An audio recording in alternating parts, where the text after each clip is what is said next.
अरविंद केजरीवाल की हाईकोर्ट में जो याचिका लगी थी जिसमें उन्होंने अपनी गिरफ्तारी को चुनौती दी थी, उस पर आज फैसला कभी भी आ सकता है। और ये इस वक्त इस देश की राजनीति में इस वक्त का आप कह सकते हैं सबसे इंपॉर्टेंट लम्हा है दोस्तों। अरविंद केजरीवाल को अगर राहत मिल जाती है, मतलब उनकी गिरफ्तारी पर अगर गिरफ्तारी निरस्त कर देती है, अरविंद केजरीवाल बाहर आ जाते हैं हाईकोर्ट से के आदेश के बाद, तो आप समझ सकते हैं देश की राजनीति में कितना उबाल आ जाएगा। अरविंद केजरीवाल बाहर आएंगे, सारे विपक्षी नेता उनके साथ खड़े हो जाएंगे। अरविंद केजरीवाल क्या क्या नहीं बोलेंगे, क्या क्या नहीं बताएंगे, और नरेंद्र मोदी के खिलाफ एक मौका और सब लोगों को बोलने का मिलेगा। और बिल्कुल आप कह सकते हैं करंट आ जाएगा इस वक्त देश की राजनीति के अंदर। जो चुनाव बिल्कुल एक तरफा सा जा रहा है, कम से कम उसमें हमको आप एक फैक्टर कह सकते हैं कि ऐसा जुड़ेगा जिसमें कहीं ना कहीं करंट है। अब अगर लेकिन वो बाहर नहीं आए तो जो हम आम आदमी पार्टी की लगातार बात करते हैं, पार्टी के ऊपर कई लोग कहते हैं टूट का खतरा भी है, कुछ लोग कहते हैं, आम आदमी पार्टी वाले कहते हैं राष्ट्रपति शासन लगाने की तैयारी है, तो वो बहस और वो अफवाहें वगैरह जो है उनको जोर मिलता जाएगा। मैं आपको सीधे अपने रिपोर्टर्स के पास ले जा रहा हूं, आपको जरा एक अपडेट दे दें। अतुल भाटिया हमारे साथ जुड़ रहे हैं जो आपको बताएंगे कि तफ्तीश में क्या चल रहा है, अरविंद केजरीवाल को क्या बाकी रिहाई मिल सकती है। विशाल पांडे हमारे साथ जुड़ रहे हैं जो बताएंगे कि पार्टी कितनी उम्मीद कर रही है अरविंद केजरीवाल की रिहाई की, या वो मान के चल रहे हैं कि ये मुमकिन नहीं है। पहले अतुल बताइए, क्या गुंजाइश है कि अरविंद केजरीवाल को रिहाई मिले?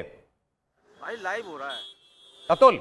देखिए सौरभ, 2:30 बजे जस्टिस स्वर्णकांता शर्मा अपना आदेश सुनाएंगी और जिस तरीके से फैसला सुरक्षित रखा गया था, दोनों पक्षों की तरफ से दलील रखी गई थी। एसवी राजू एएसजी हैं, उन्होंने ईडी की तरफ से अपनी दलीलें रखी थी और अभिषेक मनु सिंघवी ने अरविंद केजरीवाल की तरफ से दलीलें रखी थी। लगातार जो दलीलें दी गई, काफी हॉट टॉक्स जो है वो कोर्ट के अंदर हुआ था।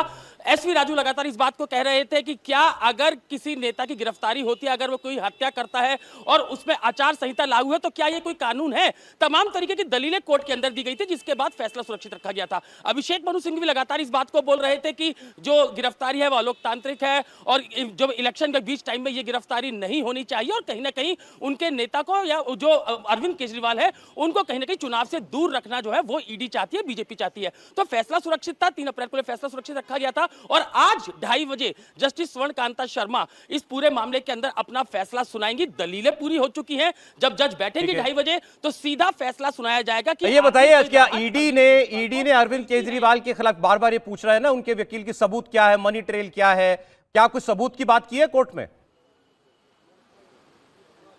देखिए बिल्कुल सौरभ, तमाम तरीके के जो एविडेंस है वो कोर्ट के अंदर रखे गए थे। बाकायदा जज को जो है वो अलग से एविडेंस भी दिखाए गए कि किन एविडेंस के बेस पर अरविंद केजरीवाल की गिरफ्तारी की गई है। जहां तक जो एविडेंस की अगर बात करें सौरभ, सबसे बड़ा एविडेंस इसके अंदर जो ईडी के जो टॉप सोर्सेज है वो बताते हैं कि किस तरीके से 5% से मार्जिन बढ़ा के 12% किया गया। किस तरीके से जो पहले जो कॉपी थी, जो पूरा ड्राफ्ट था नई आबकारी नीति का, वो किस तरीके से लीक किया गया। ग्रुप ऑफ मिनिस्टर की मीटिंग से पहले बुच्ची बाबू को यह पूरा ड्राफ्ट दे दिया गया था। बुच्ची बाबू कौन थे? वो के कविता के सीए थे। तो ये पूरे एविडेंस कोर्ट के अंदर रखे गए थे। तमाम मास्टरमाइंड पूरे आबकारी घोटाले का अरविंद केजरीवाल को बताया गया था। तो राहत मिलने के चांसेस काफी कम है, लेकिन आखिर देखना होगा कि 2:30 बजे जो स्वर्णकांता शर्मा, जो जस्टिस स्वर्णकांता शर्मा है, जब वो कोर्ट में बैठेंगे। ठीक है तो ठीक है, 2:30 बजने ही वाले हैं, थोड़ी देर में हमको पता चल जाएगा। आपको लग रहा है केजरीवाल साहब का केस है कुछ ऐसा कि रिहाई मिले? देखिए, हाईकोर्ट में जिस तरह की जरा हुई थी उसमें जो केजरीवाल के वकील हैं उन्होंने ये साबित करने की कोशिश कि केजरीवाल को जिन बयानों के आधार पर पकड़ा गया है, जिन लोगों के बयानों के आधार पर पकड़ा गया, उनके मल्टीपल बयान हुए और जो ज़्यादातर बयान थे उनमें केजरीवाल का नाम नहीं था, लेकिन अंत में 4 जगह उनका नाम आया है। वो सब तब आया जब जो ईडी है उन्होंने वो बयान ज़बरदस्ती दिया और छोड़ दिया, उसके बाद उनको बेल दिलवा दी। तो ये जो कोशिश एक दिखाई दी कोर्ट में जो केजरीवाल के वकीलों की तरफ से, वो कहीं ना कहीं ऐसी है जो उनकी स्ट्रांग पॉइंट दिखाता है। लेकिन जिस तरह से अभी हमें ये नहीं पता कि ईडी ने क्या क्या सबूत जो है वो ये बार-बार, ये तो जो हमने पिछले महीनों में सुना है ना कि भाई इन्होंने फेस टाइम पर बात करी थी। देखिए, फेस टाइम पे क्या बात की थी उसका ट्रांसक्रिप्ट तो हो नहीं सकता ना, तो ये इसीलिए मैं बोल रहा हूँ कि ये बात जो है कि किस तरह के सबूत जो है रखे गए हैं। क्या उन्होंने उन एक्यूज से बार बार बात की, क्या उन्होंने कोई किसी तरह के टेक्स्ट मैसेजेस हैं, किसी तरह का लेन देन जो है वो प्रूव हुआ है, पैसा उन तक आया, ये सारी बातें जो है निर्भर करेगी। अगर इनमें से एक भी ट्रेल जो है जज को दिखाई देती है तो मुझे लगता है एक बात जो सबसे बड़ी दिखाई दे रही है कि अगर मनीष सिसोदिया को राहत नहीं मिल रही है तो अरविंद केजरीवाल को मिल सकती है क्या? हाँ। मिल सकती है क्या भाई? मनीष सिसोदिया को एक किस्म से एग्जीक्यूशनर माना गया ना कि इन्होंने ये पॉलिसी लागू करवाई, बनाई और लागू करवाई। अगर वो कुछ कर रहे हैं तो अरविंद केजरीवाल उसमें नहीं, वो ग्रुप शामिल ऑफ नहीं है। मिनिस्टर में थे। ये केस है ईडी का। देखिए, कि भाई वो ये ग्रुप ऑफ मिनिस्टर्स चार में थे पार्टी के हेड और वो और खुद दिल्ली बना रहे थे सरकार के हेड है। ऐसा कैसे मुमकिन है कि अगर यहाँ घोटाला हुआ है तो ये उसमें शामिल नहीं हो सकते? देखिए, अभी तक जिस तरह की दलील दी है ईडी ने, और जो बार बार वो कह रहे हैं, एक तो ये कि अब सीधे सीधे वो किंगपिन कह रहे हैं, यानी इस पूरे शराब घोटाले का मुख्य आरोपी वो बना रहे हैं अरविंद केजरीवाल को। दूसरा, जब वो कह रहे हैं कि प्रोसीड्स ऑफ क्राइम नहीं, यानी सीधे सीधे कहें कि पैसा कहाँ गया, तो ईडी बार बार ये कह रही है कि 5% से 12%, और वही वो 338 करोड़ है, जिसके बाद मनीष सिसोदिया को जमानत नहीं मिली थी।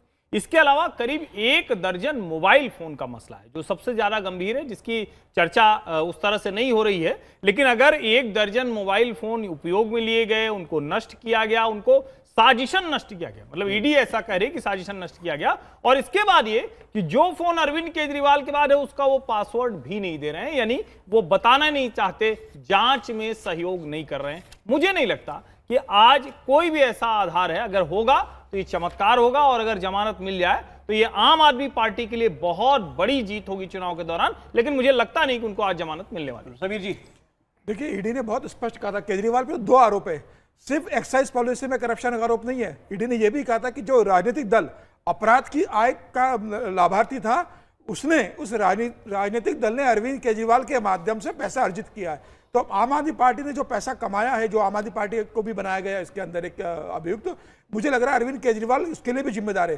तो अरविंद केजरीवाल दोनों मामले में ईडी उनको ठीक है, तो राहत आपको भी लग रहा है राहत नहीं मिलेगी? मुझे लगता है किसी भी हालत में अरविंद और केजरीवाल अगर आप मिल गई तो केजरीवाल मान लीजिए बाहर आ गए तो नहीं, मुझे लगता है इसकी संभावना बहुत कम है। अगर राहत मिल गई तो मुझे लग रहा है ये आम आदमी पार्टी के लिए अगले 5 घंटे आपको लाइव चुनाव करना के पड़ेगा। पहले एक अच्छी खबर होगी। बिल्कुल, अगले आम आदमी 5 पार्टी 5 घंटे नहीं सर, आपको लाइव करना अरविंद पड़ेगा। केजरीवाल बाहर आ गए, 5 दिन यही खबर हो जाएगी। बिल्कुल, और अरविंद केजरीवाल खड़े होकर बताएंगे कि देखिए क्या पूरा होगा। विपक्ष के अंदर उत्साह का संचार हो जाएगा। इसके बाद तो पूरे विपक्ष एकत्रित हो जाएगा, और जो हथियार डाल चुका था विपक्ष, मुझे लग रहा है उसके अंदर पूरी एनर्जी आ जाएगी। लेकिन इसकी संभावना बहुत कम है, लगभग अरविंद केजरीवाल को इसमें जमानत नहीं मिलने वाली। राही जी, देखिए, मुझे इसलिए इसकी उम्मीद कम दिखती है क्योंकि पहली बात तो कि उनको इस पूरे षड्यंत्र का, शराब घोटाले के षड्यंत्र का मुख्य आरोपी घोषित किया है। दूसरी महत्वपूर्ण बात यह है कि पीएमएलए एक्ट के अंतर्गत यदि किसी ने यदि ईडी के सामने बयान दिया है, तो जैसे इंडियन पेनल कोड के अंदर मान लेते हैं कि कोई आरोपी है और यदि उसने बयान दिया है तो उसको एविडेंस के तौर पर आप वो चाहे तो नहीं लिया जा सकता है, लेकिन इसमें लेने का प्रावधान है। इसलिए जब तक विजय नायर या बाकी ऐसे जो अप्रूवर बने हैं वो मुकर नहीं जाते हैं, वो ये नहीं कर जाते हैं, पलट जाते हैं, तब तक इसकी दूर दूर तक मुझे संभावना नहीं दिखती है। आप संजय सिंह के मामले में आप कह सकते हैं कि कैसे उनको फिर मिला, तो संजय सिंह के पीए को भी गिरफ्त, जिसके मामले में था कि उसी ने पैसे का लेन देन किया और संजय सिंह के कहने पे किया, लेकिन ना तो ईडी ने उसको गिरफ्तार किया था, न ही उसे आरोपी बनाया था। तो इसलिए वहां पर जो सबसे वीक जो था केस इस मामला में वो संजय सिंह का था। लेकिन अरविंद केजरीवाल के मामले में 2-3 बातें बहुत स्पष्ट दर्शकों को जानना चाहिए। एक, हम हालांकि इस चीज को भी बहुत गंभीरता से नहीं लेते कि 5% से 12% हो सकता है। कल जाकर के आम आदमी पार्टी ये कह सकती है कि मैंने ऐसी नीतियां बनाई, और नीतियां तो गलत भी हो सकती है, कोई जरूरी तो नहीं है कि नीतियां जो है घोटाले के लिए ठीक ही है, घोटाले के लिए हमने बनाया है। लेकिन कुछ चीजें ऐसी थी, जैसे शराब को के जो ठेके हैं वो प्राइवेट सेक्टर को जाना, और 240 से 860 शराब के ठेके बन जाता है, फिर उनके कमीशन उनसे जुड़ जाता है। दूसरी बात कि कोई भी नीति यदि बनती है और यदि मनीष सिसोदिया के मामले में सुप्रीम कोर्ट का ऑब्जर्वेशन है कि टेंटेटिवली एविडेंस है, टेंटेटिव एविडेंस ऑफ 338 करोड़, ये टेंटेटिव एविडेंस, कोट अनकोट मैं बोल रहा हूं, सब्सटेंटिव एविडेंस नहीं कहा गया है, टेंटेटिव एविडेंस कहा है, यानी कि प्राइमा फेसाई मनी ट्रेल का मामला वहां तक सुप्रीम कोर्ट ने भी एडमिट किया है, ये दिखता है, एडमिट किया है। ठीक है सर, इसलिए वो नीति यदि बनी है और मनी ट्रेल हुआ है तो अरविंद केजरीवाल उससे बरी कैसे हो सकते हैं? एक बार जरा भास्कर मिश्रा जुड़ गए हमारे साथ, आम आदमी पार्टी को देखते हैं वो। भास्कर, मुझे ये बताइए, पार्टी के लोग वाकई उम्मीद कर रहे हैं कि रिहाई मिलेगी या उनको लगता कोई गुंजाइश नहीं है केजरीवाल बाहर आ रहे हैं जल्दी? और सौरभ देखिए, अगर अरविंद केजरीवाल को राहत मिलती है तो ये पार्टी के लिए संजीवनी से कम नहीं होगी, लेकिन ऐसी उम्मीद नहीं है पार्टी को। पार्टी को ये लगता है कि बहुत मुश्किल है। पीएमएलए मामले में इतनी आसानी से अगर राहत मिल जाती तो इससे पहले जो नेता जेल में हैं उनको भी राहत मिल जाती, और ऐसा दिन पार्टी को नहीं देखना पड़ता कि एन चुनाव के वक्त में तमाम बड़े नेता जेल के अंदर में हैं, उनकी जेल का फोटो लेके चुनाव प्रचार में जाना पड़ रहा है। ये उम्मीद बहुत कम नजर आ रही है पार्टी को, लेकिन अगर ऐसा कुछ होगा तो वो चमत्कार जैसा होगा पार्टी के लिए, और लोकसभा चुनाव में एक संजीवनी का काम करेगा ये। अब एक दूसरी खबर जो पार्टी दिल्ली की सरकार से जुड़ी हुई है, आम आदमी पार्टी से ही, एलजी जो है दिल्ली के, बार बार ये पूछा जाता है कि जेल से कैसे सरकार चलेगी। एलजी ने ये भी कहा कि हम ऐसा होने नहीं देंगे, तो फिर करेंगे क्या? कि वो तो अभी तक मुख्यमंत्री बने हुए हैं, अब इतने मेरे ख्याल से 20 दिन हो गए, ज्यादा हो गए गिरफ्तार हुए अरविंद केजरीवाल को। अभी तक आप देखिए कि 21 मार्च को गिरफ्तार हुए थे। अभी तक आप देखिए कि वो मुख्यमंत्री बने हुए हैं, तो कब तक चलेगा ऐसा? एलजी ने चिट्ठी लिखी है सेंटर को गृह मंत्रालय को, और उन्होंने कहा है कि यहां दिल्ली की में ऐसी परिस्थिति बन गई है कि जो मंत्री हैं दिल्ली के, ये कोऑपरेट नहीं कर रहे हैं। मैं दिल्ली की जनता से जुड़े मुद्दों को सुलझाने के लिए दिल्ली के मंत्रियों को मीटिंग के लिए बुलाता हूं, ये लोग मीटिंग के लिए भी नहीं आ रहे हैं। तो भास्कर, कहीं ना कहीं कोई मामला आपको ऐसा बनता हुआ दिखाई दे रहा है क्या कि इसमें जल्द सेंटर का इंटरवेंशन होगा? भाई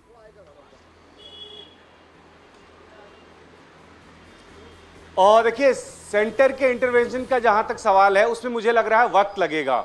एलजी अपनी तरफ से ये क्लियर करना चाहते हैं कि दिल्ली में अगर किसी भी तरह की कोई परेशानी आम जनता को हो रही है तो उससे एलजी वाकिफ है, और वो अपने स्तर पे इसके समाधान की कोशिश भी कर रहे हैं, जो कि सरकार के स्तर पे नहीं किया जा रहा है। ये लेटर दर्शाता है कि ये सारी चीजें धीरे धीरे केंद्र सरकार को अवगत करवाया जा रहा है, लेकिन जब तक चुनाव की अधिसूचना जारी है तब तक इसमें कोई बहुत बड़े बदलाव की उम्मीद मुझे नजर नहीं आ रही है। और ये मान के चलिए कि 4 जून के बाद बदलाव सरकार स्तर पे भी होगी। अगर अरविंद केजरीवाल को राहत नहीं मिलती है, ठीक है, तो व्यवहारिक दिक्कत सरकार के सामने। ओके भास्कर, आपको जोड़ रहे हैं सर, इससे जुड़ी एक और खबर है। मैंने ये खबर भी पढ़ी और उसके बाद काफी देखा भी कि क्या ऐसा हो सकता है कि एलजी जो है वो मंत्रियों की बैठक बुला सकते हैं, जो GNCTD एक्ट जो बना था उसके अंदर। तो मुझे कोई ऐसा प्रोविजन नहीं मिला कि एलजी जो है सीधे मंत्रियों को बुला सकते हैं, ऐसा नहीं कर सकते। ठीक है, ठीक है। दूसरी अब खबर मैं आपको बताता हूं, दिल्ली से जुड़ी हुई है। दिल्ली जो तृणमूल कांग्रेस है वो पश्चिम बंगाल में सेंटर एजेंसियां जो कार्रवाई करती हैं उसके खिलाफ दिल्ली में धरना देने के लिए इलेक्शन कमीशन के बाहर गई थी। उनके सांसद आए धरना देने के लिए। अब उनको जाहिर है कि थोड़ी देर प्रोटेस्ट के बाद पुलिस उनको ले जाती है, अगर वो लोग खुद नहीं उठते तो उनको मंदिर मार्ग थाने ले जाएगा। वहां इतना तमाशा हुआ, सांसदों को, महिला सांसदों को भी पुलिस वालों को उठा करके, फिजिकली उठा करके उनको वहां से हटाना पड़ा। दूसरा ड्रामा सुनिए आप, वो सांसद कह रहे हैं हमको बंद कर रखा है थाने के अंदर, और पुलिस अनाउंसमेंट कर रही है कि आप लोग स्वतंत्र हैं, बाहर निकल जाइए। वो कह रहे हैं हमको बंद कर रखा है। सुनिए जरा आप थोड़ा सा, इसका हमारे पास ऑडियो है, सुनते हैं। आप भी जंग लड़ रहे हैं, आगे जाओ मैडम, अंदर आइए ना। Saurabh, thank you so much. Saurabh ji शुक्रिया। अरे माइक नीचे कर दो यार। बेस्ट विशेस एंड शुक्रिया। अकेले नहीं है, आप भी आपके साथ हैं। हमको पता है आप भी जंग लड़ रहे हैं, हम भी लड़ रहे हैं, और आप सही लड़ रहे हैं। आप भी सही लड़ रहे हैं। आप सहमत है 4 एजेंसीज के हेड्स को हटा देना? बिल्कुल हटा देना। आप अंदर आइए। सभी रेस्पेक्टेड एमपीज और उनके साथीगणों से ये फिर से बताया जा रहा है कि कल आपने इलेक्शन कमीशन ऑफ इंडिया के ऑफिस के सामने जो वॉयलेशन किया था उसके रिगार्डिंग आपको कल डिटेन किया गया था। डिटेंशन के बाद कल शाम को ही आपको फ्री कर दिया गया था आईओ के द्वारा, लेकिन अभी तक आपने प्रेमिसेस को नहीं छोड़ा है। आप सभी सेट फ्री हैं। आपसे फिर से कहा जा रहा है कि आप थाना प्रेमिसेस को छोड़ दें और अपने गंतव्य स्थान के लिए निकल जाएं। मैं फिर से बताना चाहता हूं कि आपको कल शाम को ही सेट फ्री कर दिया था। आप स्वेच्छा से यहाँ बैठे हुए हैं। आप थाना प्रेमिसेस को छोड़ के थाने को खाली किया जाए। अभी 2 वीडियो आपने देखे, अभी एक में तो क्या आप दिल्ली के जो मंत्री हैं सौरभ भारद्वाज, वो अपना सॉलिडेरिटी दिखाने के लिए गए थे कि भाई तृणमूल के सांसदों के साथ हम मिल रहे हैं जाकर के, क्योंकि ममता बनर्जी अरविंद केजरीवाल का खूब मुद्दा उठा रही है, उनके पक्ष में बयान दे रही है, तो वो दोस्ती आपको यहां दिखाई दी। पुलिस ये कह रही है हमने आपको फ्री कर दिया है, आप हमारा थाना तो छोड़ो।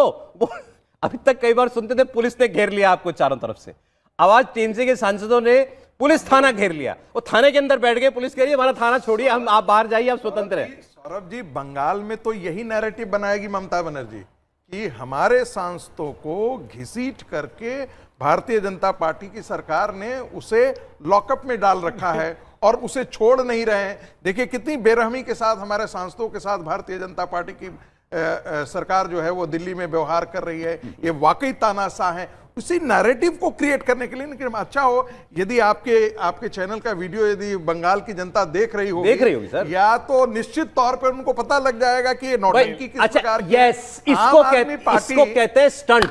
ये है स्टंट कि पुलिस कह रही है आप स्वतंत्र हो, आप जाओ, और वो थाने के अंदर बैठे हुए। इतना ही नहीं है, साकेत गोखले जो राज्यसभा सांसद हैं, उन्होंने लिखा कि हमें पुलिस ने किडनैप कर लिया और पता नहीं कहां ले गए हैं।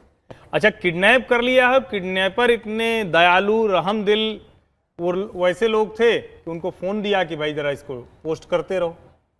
साकेत गोखले और सागरिका घोष जिस तरह से लटके हुए हैं पुलिस के बीच में या चिल्ला रहे हैं, वो भी देख के लगता है। और सागरिका चूंकि अभी नई पत्रकार से नेता बनी है, और पूरे नेता वाले उन्होंने दिखा दिए। चिल्ला बहुत नहीं, कमाल की बात है, जो बगल में सिपाही है बेचारी महिला सिपाही, वो उनको घसीट भी नहीं रही था। हाँ सर, ये गोदी मीडिया का सवाल नहीं, गोदी मीडिया मैंने ट्विटर पे पूछा था, तानाशाही के खिलाफ लड़ रही, 9 बजे खिलाफ महिला लड़ रही है। 9 बजे प्राइम टाइम में, 9 बजे प्राइम टाइम में आपका कोई बड़ा करीबी रोज नरेंद्र मोदी से और नैतिकता की सवाल पूछता है, पत्रकारों से नैतिकता के सवाल पूछता है। कोई भी पॉलिटिकल पार्टी इस प्रकार से उठा करके किसी जर्नलिस्ट की बात तो मैं नहीं करूंगा, लेकिन सागरिका घोष नेता बन गई, उनकी हम बात कर सकते हैं। उन्हीं की बात कर रहे हैं। वो नेता के तौर पर वो चिल्ला रही थी बहुत तेज, मतलब वो फोटो दिखाना चाहिए, लेकिन वो जो है पुलिस वाले बेचारे वो सोचे थे कि चिल्ला क्यों नहीं, मतलब आप खींचे किसी को ले जाएं तब तो चलो ठीक है, लेकिन वो बेवजह खड़ी है, चिल्ला रही है, बहुत तेज मुंह खोल के, एकदम लग रहा है कि अरे बड़ा आफत हो गई। तो ठीक वही है कि पुलिस वाले निवेदन कर रहे हैं कि भैया थाना छोड़ दो अब, लेकिन वो छोड़ने को तैयार नहीं। राजनीति में ये जो थिएट्रिक्स का लेवल है, अब ये आम आदमी पार्टी और ममता बनर्जी की पार्टी, आपने भी थोड़ी देर पहले कहा था कि सबसे अच्छे साथी यही, तो साथी तो सबसे अच्छे मुझे केजरीवाल कांग्रेस लग रहे थे। अच्छा, लेकिन अगर थिएट्रिक्स के मामले में कहें तो ममता जी और केजरीवाल ये बड़े अच्छे, दोनों का मुकाबला नहीं, दोनों का मुकाबला है, मतलब इन्हीं दोनों का मुकाबला और किसी का नहीं। कुरुक्षेत्र आप करते हैं ना, ये दोनों को यदि ला करके आप दिखाएं तो दोनों अच्छी पहलवानी एक दूसरे के खिलाफ। अरे सर माफ कीजिए हमको। देखिए चुनाव चल रहा है बंगाल के अंदर, इतना भारतीय जनता पार्टी कड़ी चुनौती दे रही है इस समय, तो इनके सांसदों को बंगाल के अंदर ममता बनर्जी के हाथ मजबूत करना चाहिए, प्रचार करना चाहिए। दिल्ली में बैठकर शुद्ध नोटंकी और नोटंकी करने का काम तृणमूल कांग्रेस कर रही है। आप देखिए क्यों यहाँ पर धरना दे रहे हैं कि आप सीबीआई चीफ को हटाइए, आप एनआईए चीफ को हटाइए, आप इनकम टैक्स के चीफ को हटाइए। अरे भाई चुनाव चल रहा है, आप अपने चुनाव प्रचार अभियान कीजिए, और अगर आपको इतनी तकलीफ है जांच एजेंसियों से तो आप सत्ता में आइए, पूर्ण बहुमत की सरकार बनाइए और अपने अधिकारी को बनाइए। एजेंसी का काम जांच करना है। अगर बंगाल के अंदर बम विस्फोट हो रहा है, अपराधी घुस रहे हैं, रोहिंग्या घुस रहे हैं वहां पर, ईडी अगर जांच करने जा रही है तो केंद्रीय एजेंसी जांच करेगी, वो यह नहीं देखेगी कि चुनाव का समय चल रहा है। नेतागिरी में एक और चीज की जरूरत होती है, खबर में बने रहना, वो तो वो कर रहे हैं ना परफेक्ट। क्योंकि सार्थक काम से बनो ना। आप कल केजरीवाल ये कह देते कि साहब चुनाव हो रहा है, मुझे अभी गिरफ्तार मत करो। ईडी ने तो कोर्ट में कहा है ना कि नेता चुनाव के समय कोई मर्डर कर दे और फिर ये कहे कि साहब मैं चुनाव लड़ने वाला हूं, मुझे गिरफ्तार मत करो, तो क्या मुझे गिरफ्तार नहीं करेंगे? अच्छा चलिए ठीक है सर, चलिए लीगली भी देख लेना चाहिए था तृणमूल को ये करते हुए। देखिए सीबीआई के डायरेक्टर जो होते हैं उनको एक सेट पीरियड के लिए बनाया जाता है, उससे पहले हटाया नहीं जा सकता। मैं तो पुलिस की बात कर रहा हूं, पुलिस भी तेज हो गई सर कि नैरेटिव में हम क्यों पिसे भाई नेतागिरी में, तुम्हारी नेतागिरी, वीडियो बन गया उसका अनाउंसमेंट। जब देखिए जब जो एक्यूज होते हैं या बाकी सब होते हैं वो वीडियो बना सकते हैं, तो आजकल पुलिस भी वीडियो बना सकती है। सही